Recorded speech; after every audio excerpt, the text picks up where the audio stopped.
പേരിൻ്റെ മകൻ വിഷ്ണു പേരിൽ ഗംഭീര ക്യാരക്ടർ നായകനായിട്ട് ചെയ്തിട്ടുണ്ട്. ഈ നായകന് വേണ്ട എല്ലാവിധ ലുക്കുള്ള വ്യക്തിയാണ് നന്നായിട്ട് ചെയ്തിട്ടുണ്ട്. നല്ല ഗാനങ്ങളുണ്ട്. ആമിന നിജാമാണ് നായികയായിട്ട് വന്നിട്ടുള്ളത്. സെന്തിൽ അഭിനയിച്ചിട്ടുണ്ട്. പാട്ടുകളുള്ള പിന്നെ ഇത് രാധേശ്യാം പ്രൊഡക്ഷൻ കണ്ടുള്ള നിരവധി വർഷമായ സിനിമയിലെ പ്രൊഡക്ഷൻ എക്സിക്യൂട്ടീവ് വർക്ക് ചെയ്ത രാധേശ്യാമ സംവിധാനം ചെയ്തിരിക്കുന്നത് അനീഷ് പേരിൻ്റെ പ്രൊഡക്ഷനാണ്. അതിനകത്ത് ഒരു നല്ലൊരു കഥ മധുരക്കണക്കായിട്ട് ഇത് നമ്മുടെ ജീവിതത്തിൽ പഠിച്ച പാഠങ്ങളും നമ്മുടെ 10ാം ക്ലാസ് നമ്മൾ പഠിച്ചു വരുമ്പോഴുള്ള അതിൽ താഴ്ന്നുള്ള നമ്മുടെ സ്കൂൾ തലങ്ങളിൽ കിട്ടിയ അറിവ് പിന്നീട് ജീവിതത്തിൽ എങ്ങനെ പ്രാക്ടിക്കലാക്കാമെന്ന് കാണിക്കുന്നൊരു സന്ദേശം വിളിച്ചിട്ടുണ്ട്. അതായത് നല്ലൊരു മൂവിയാണ് മധുരക്കണക്ക്. കാണാൻ ഹരീഷ് കണാരൻ കുറച്ച് നാളുകൾക്ക് ശേഷം നമ്മളെ ഞെട്ടിച്ചുകൊണ്ട് തിരിച്ചു വന്നേക്കാണ്. പുള്ളി ഇതുവരെ ചെയ്യുന്നത് വ്യത്യസ്തമായിട്ടുള്ള ഒരു കഥാപാത്രത്തിലൂടെ ഒരു നല്ല അരങ്ങേറ്റം നടത്താനായിട്ട് ഹരീഷ് കണാരൻ സാധിച്ചു.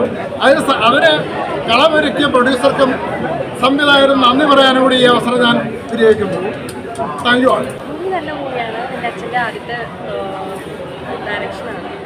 ഈ പ്രൊഡക്ഷൻ കൺട്രോളർ ഇത്രയും നാളും ഫിലിം ഇൻഡസ്ട്രിയിൽ തന്നെ ഉണ്ടായിരുന്നു. ഫസ്റ്റ് മൂവിയാണ് ആസ് എ ഡയറക്ടർ. നല്ല മൂവിയാണ്.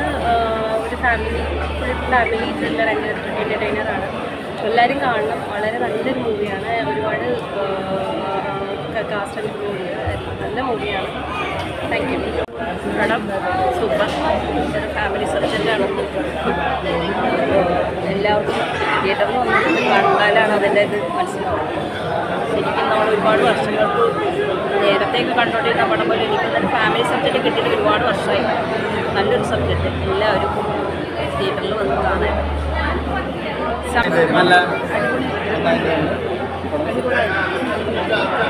എങ്ങനെയുണ്ടായിരുന്നു? നല്ല മൂവിയാണ്. ഫാമിലി എല്ലാവർക്കും പറ്റുന്ന ഒരു മൂവി തന്നെയാണ്. യങ്സ്റ്റേഴ്സ് ആണെങ്കിലും എല്ലാവർക്കും കാണാനും നല്ല ഒരു കുറേ ഗ്യാപ്പിന് ശേഷം ഇങ്ങനത്തെ ഒരു മൂവി എന്തായാലും കിട്ടിയേക്കും. അടിപൊളിയായിരുന്നു.